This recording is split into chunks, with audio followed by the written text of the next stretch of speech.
close to Rubicon. Wake the dog up. I recently picked up Armored Core 6. It's a great game, and if its premise sounds even remotely appealing to you, I suggest you give it a try.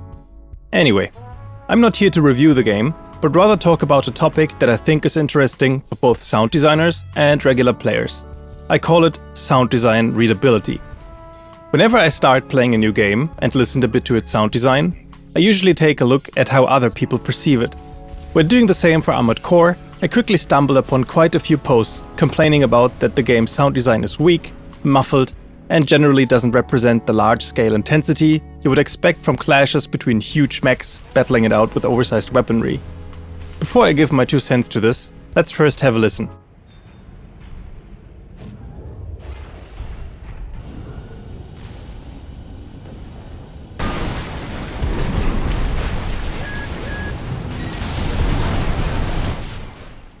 Do the AC's footsteps sound huge and imposing? Not really. Does every explosion sound brutal and crisp? I don't think so. Some earth-shattering rumble while the AC is sliding along the ground? Nah. Do I still think the game has fitting and great sound design? Absolutely. And here's why, starting off with a visual example. We got the same picture on the left and right, but something is different. Which one would you describe as clearer? I assume it's the right one. Okay, moving on. This time, 2 different pictures. Which of the 2 makes it easier for you to understand what's going on and where your focus should be? I would, again, assume it's the right one. In the first example, the 2 pictures only differed in contrast. In the second example, one picture did a better job at directing your focus to where it wants it to be. The same principles can be applied to sound design. A large contrast can help players to better differentiate between the events within the game. Similarly, making sure that the sound design focuses on delivering important information to the player can quite literally be a game changer, especially in a fast-paced game like Armored Core. Broken down very roughly, we can achieve contrast and focus in audio primarily through differences in volume as well as frequency content. We're gonna have a quick look at the latter by splitting the frequency spectrum into 3 rough areas: bass, mids, and treble. The bass range can give a sound punch. It is what makes our subwoofers rumble, and adding a tasteful amount of bass is often used to convey heaviness. The mid-range is where the human hearing is the most sensitive. No wonder, given that it's the range in which most of us humans speak. Finally, the treble range. It is often used to convey sharpness, closeness, and, in extension, also urgency or danger. We humans usually react very sensitive to somewhat loud, high-pitched noises. Listen to this explosion sound. If we remove the bass, it loses its punch and sounds weak. Without the treble, it loses its sharpness. And without the mids, well, you get the idea. The point I'm trying to make is that every part of the frequency spectrum contributes to the overall sound. But if we want to have a contrast within our mix, we have to make some sacrifices.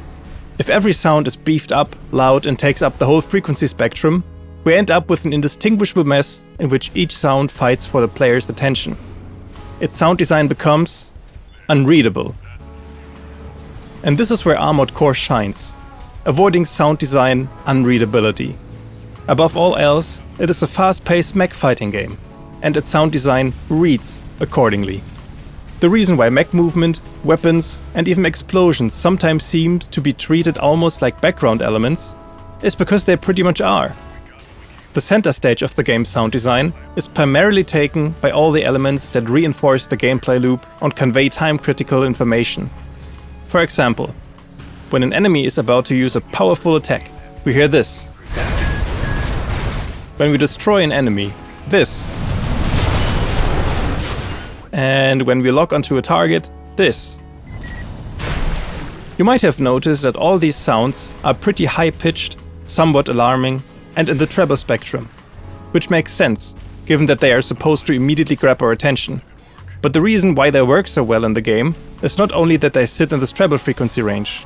An equally, if not more important aspect, is the sounds that do not sit there, which is, to a large extent, pretty much everything else happening in the game world.